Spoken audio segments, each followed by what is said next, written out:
wanna take your honor away. You're just another toy to me, discarded prey. What's up, YouTube? I'm Don Transform. Welcome to the FNS channel. Today we're continuing our sovereignty series with a discussion of common law. As I mentioned last time, if you listen to sovereignty teachers, you'll hear them talk about common law constantly. They'll tack it on in front of other terms they talk about, like common law juries, common law rights, common law courts. Today, as promised, we're going to see if we can't get to the bottom of where these ideas come from. I like as much as I can to trace the origins of the idea to see where along the process they went wrong, because usually somewhere you can figure out where the mistake was made and why they ended up in a place that's so different from the way the rest of us think. Different sovereignty teachers, if they even care, have different ideas about where this came from. Some reference a biblical text or other religious texts, like the Ten Commandments, for example. Clearly, there's more rules than 3. Others reference founding documents like the Constitution in the United States or the Magna Carta in the UK and Canada. Again, lots of rules, but not explicitly 3, particularly these 3. Others point to that first line in the Declaration of Independence, which I think everyone would agree is a stirring statement, even if a bit disingenuous considering the source. We hold these truths to be self-evident, that all men are created equal, and that they are endowed by their Creator with certain unalienable rights, that among these are life, liberty, and the pursuit of happiness. Well, at least here we have 3, nothing about contract or property, and of course this document doesn't have the force of law. I think that this idea actually had its origins in another text. Blackstone's Commentaries on the Laws of England. It's the defining law treatise on English law from the mid-18th century. Blackstone's work was hugely important at the time for reasons that we'll talk about next time when we look at what common law really is. For now, let's just say that while the commentary wasn't law, it was very influential in its day. This video is going to go a little bit long, I can already tell, but I want to be fair to these sovereignty teachers. I want to quote from Blackstone at some length for this reason. He discusses what he calls natural law, and this is, I believe, what they mean when they incorrectly use the term common law. Blackstone didn't coin the phrase natural law, but at the time he was one of the best to attempt to synthesize it. He starts off by discussing how a supreme being created the universe and put laws into it, like motion and gravity, which was the prevailing view of his day. He says that humans are also part of the natural world, but unlike animals, we have free will and intelligence, so we have specific laws that govern that part of us. Where I think sovereignty teachers get this idea comes from this passage. Considering the Creator only a being of infinite power, he was able unquestionably to have prescribed whatever laws he pleased to his creature, man, however unjust or severe.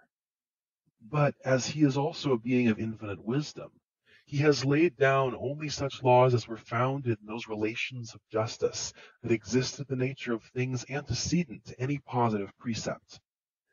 These are the eternal, immutable laws of good and evil, to which the Creator himself in all his dispensations conforms, and which he has enabled human reason to discover so far as they are necessary for the conduct of human actions.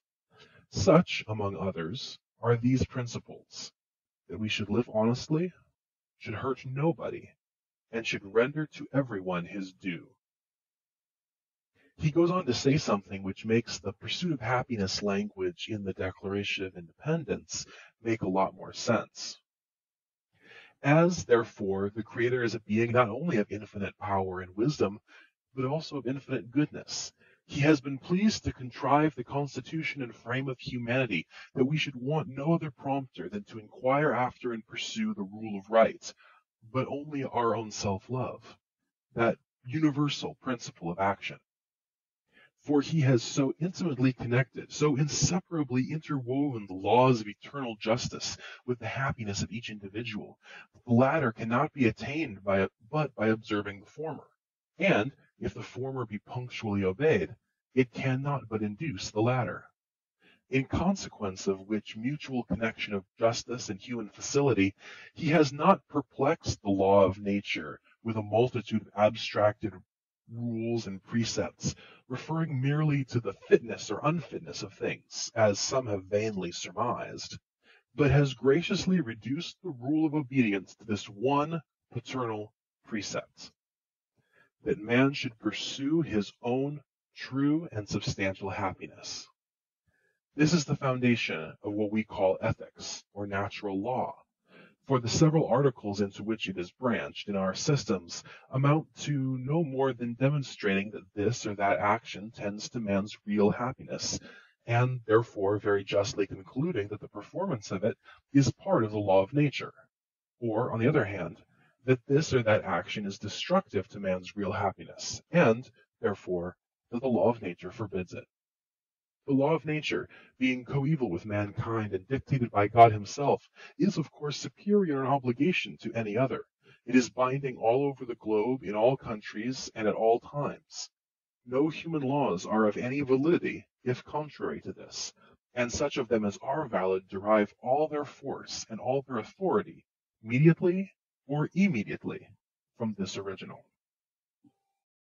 So this is where I think they got the idea.